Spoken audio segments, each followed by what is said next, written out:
Hi hello welcome to N9 media. నేను మీ journalist Srinidhi. పార్లమెంటులో కులం కలకలం సృష్టించింది.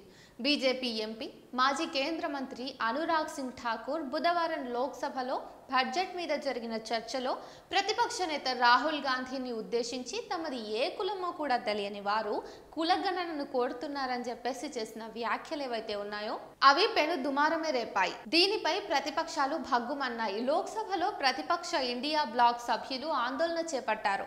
మాజీ కేంద్ర మంత్రి అనురాగ్ ఠాకూర్ కులం గురించి చేసిన వ్యాఖ్యల పట్ల క్షమాపణ చెప్పాలని డిమాండ్ చేస్తూ ప్రశ్నోత్తరాల సమయంలో లోక్సభలో ప్రతిపక్ష ఎంపీలు నినాదాలు హోరెత్తించారు. అనురాగ్ ఠాకూర్ వ్యాఖ్యలను రికార్డు నుంచి తొలగించాలని డిమాండ్ చేశారు. అలాగే కేంద్ర మంత్రికి సిగ్గుందా అని ప్రశ్నించారు. దీంతో సభలో తీవ్ర గందరగోళం నెలకొంది. సభను స్పీకర్ ఓం బిర్లా వాయిదా వేశారు.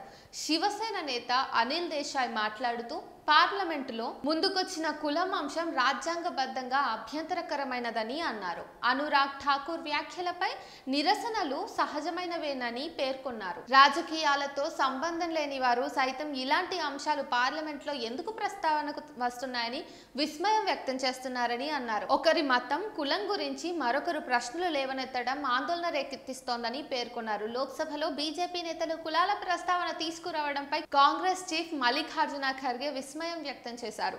పార్లమెంట్లో కులాల ప్రస్తావన సరైంది కాదని, రాహుల్ గాంధీని అవమానించేందుకే అనురాగ్ ఠాకూర్ మాట్లాడారని, ఇది సరికాదని చెప్పారు. ఎంతో మంది సీనియర్ బీజేపీ నేతలు కులాంతర వివాహాలు చేసుకున్నారని, ఈ విషయం వారు గుర్తెరగాలని అన్నారు. ముందు మీరు అద్దంలో చూసుకుని ఇతరుల గురించి మాట్లాడాలని బీజేపీ నేతలకు ఖర్గే హితవు పలికారు. అనురాగ్ ఠాకూర్ అపరిపక్వతతో మాట్లాడితే దాన్ని ప్రధాని మోడీ ట్వీట్ చేయాల్సిన అవసరం ఏముందని ప్రశ్నించారు. పలువురు బీజేపీ నేతలు కులాంతర మతాంతర వివాహాలు చేసుకున్నారు. వారు ప్రతి ఒక్కరి కులం గురించి అడుగుతారా? ఇది తప్పని, దీన్ని తాను తీవ్రంగా ఖండిస్తున్నానని ఖర్గే పేర్కొన్నారు. ప్రధాని మోడీ ట్వీట్ను కూడా తాను ఖండిస్తున్నానని చెప్పారు. ఎక్కడ మాట్లాడాలి, దేన్ని సమర్థించాలనేది ప్రధాని మోడీ తెలుసుకోవాలని హితవు పలికారు. ఈ విషయం పక్కన పెట్టి సెంటిమెంట్లను రగిలించేందుకు ప్రధాని మోడీ ప్రయత్నిస్తున్నారని ఆరోపించారు. పార్లమెంటులో దీన్ని అనుమతించరాదని ఖర్గే స్పష్టం చేశారు. సామాజిక ఆర్థిక కులగణన అనేది దేశంలోని 80% మంది ప్రజల డిమాండ్. బీజేపీ ఎంపీ చేసిన వ్యాఖ్యలు 80% ప్రజలను అవమానించడమే అని ప్రియాంక గాంధీ ఎక్స్లో ఒక పోస్ట్లో ఆగ్రహం వ్యక్తం చేశారు.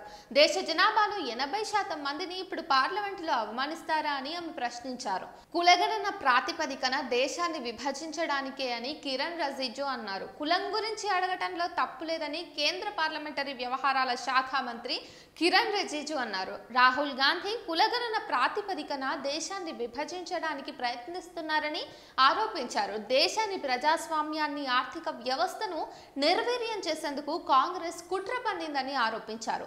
ప్రజలను విభజించే ప్రయత్నాల్లో విజయం సాధించేందుకు కాంగ్రెస్ ను బీజేపీ అనుమతించబోదని అన్నారు. కులం వ్యాఖ్యలపై కేంద్ర మంత్రి జయంత్ చౌదరి మాట్లాడుతూ నవభారతదేశం ఒక కొత్త కళను చూసింది.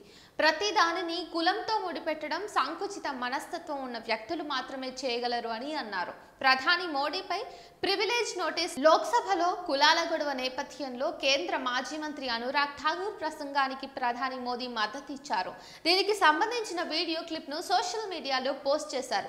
ఈ నేపథ్యంలో ప్రధాని మోదీకి వ్యతిరేకంగా కాంగ్రెస్ ప్రివిలేజ్ మోషన్ను ఇచ్చింది.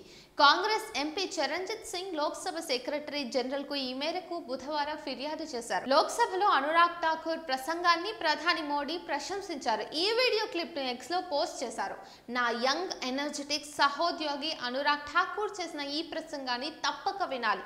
వాస్తవాలు, హాస్యంతో కలగలిపిన ఇది ఇండియా ఫోరం డర్టీ రాజకీయాలను బట్టబయలు చేస్తుంది అని అందులో పేర్కొన్నారు. మరోవైపు లోక్సభకు సంబంధించిన వివాదాస్పద వీడియో క్లిప్ ను ప్రధాని మోడీ సోషల్ మీడియాలో షేర్ చేయడంపై కాంగ్రెస్ మండిపడింది. ఇది అత్యంత దుర్వినియోగం, రాజ్యాంగ విరుద్ధమని విమర్శించింది.